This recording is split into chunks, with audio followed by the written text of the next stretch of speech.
Good day class. Today, doon naman tayo sa subtraction of integers, no? So, recently, ang ating napag-aralan is the addition of integers, no?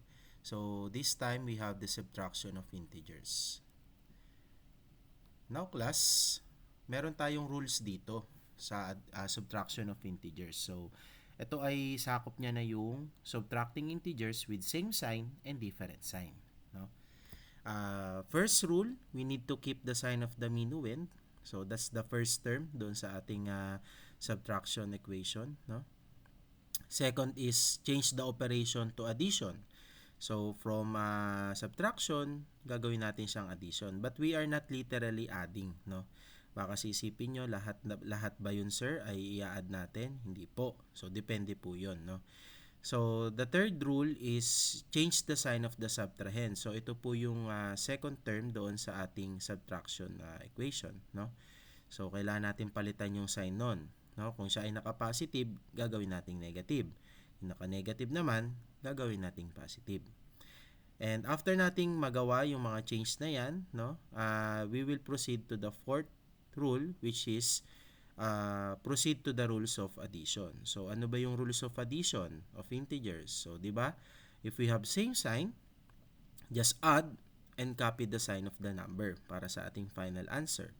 At kapag different sign naman, we just simply subtract and use the sign of the bigger number, no? So, kung hindi nyo pa napapanood yung ating addition of integers, mas maganda, panoorin nyo muna para mas maunawaan nyo kung paano ba tayo subtract ng integers, no? So, let's have the example, no? So, example number 1 is find the difference of 8 minus negative 4. So, again, gamitin lang natin yung rules ng ating subtraction of integers. So, first, keep the sign of the minuend. So, ang ating minuend sa given ay yung ating positive 8. So, yung 8, remain lang siya as positive 8. Next, second rule is change the operation to addition. So, kung kanina naka-minus siya, gagawin nating addition or plus, no? And the third rule is change the sign of the subtrahend. So, sa ating equation, ang ating subtrahend is negative 4. So, gagawin lang natin siyang positive, no? So, from negative 4, magiging positive 4 na siya. And the fourth rule is proceed to the rules of addition. So, as we can see, we have 8 plus 4. Same sign sila, no? Kasi parehas na naging positive 8 tsaka positive 4. So, we just simply add 8 plus 4, that is 12. So, see?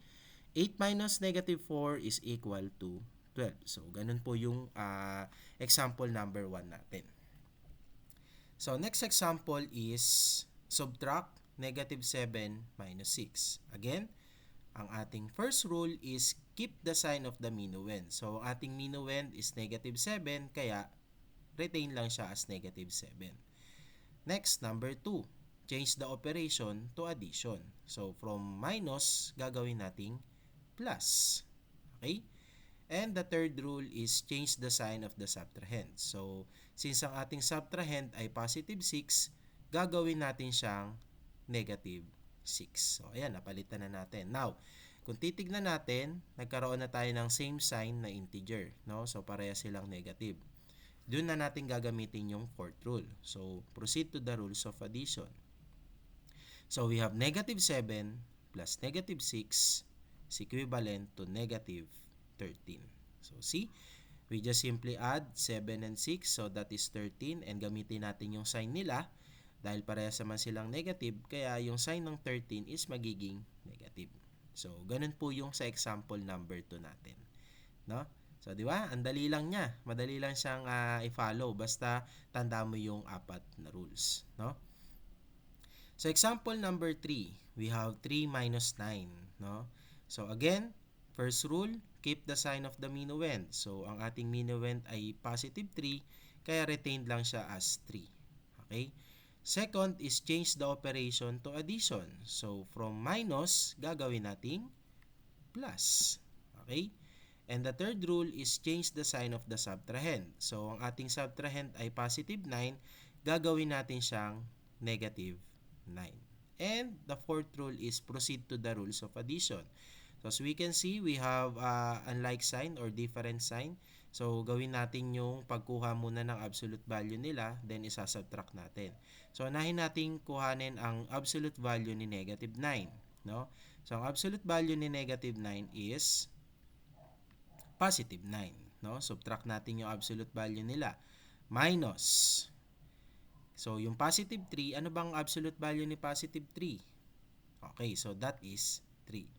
So 9 minus 3 is equivalent to 6. Now, tandaan na kung sino yung may pinakamalaking absolute value at kung ano yung sign niya doon sa ating given, yun po yung gagamitin nating sign sa ating final answer. And since mas malaki si 9 kaysa kay 3 at ang sign ni 9 ay negative, kaya ang magiging sign ng final answer natin na 6 ay magiging negative 6. No?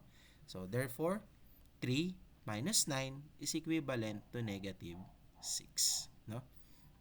So yun po yung process natin para sa example number 3. Ganun lang po siya ginagawa. No? So next natin is example number 4. So again, parang example number 3 lang din to, no? Na iba lang yung given. So we have 2 minus 7, no? So first, keep the sign of the minuend. So ang ating minuend ay positive 2. Then change the operation to addition. So from minus magiging plus. Okay?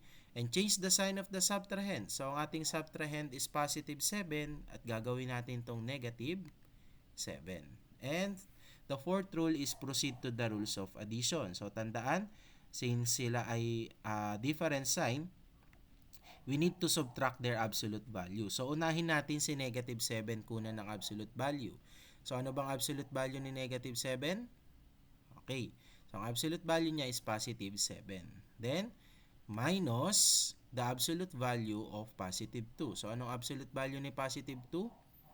Okay, so that is 2. Then let's subtract 7 minus 2, that is 5. Again, we need to look for the bigger number sa kanilang dalawa. So, sino bang mas malaki, 7 or 2? Obviously, mas malaki si 7. At ano ba yung sign ni 7? So, ang sign ni 7 is negative. Kaya po, ang gagamitin nating sign para sa ating final answer is negative. Therefore, 2 minus 7 is negative 5. No?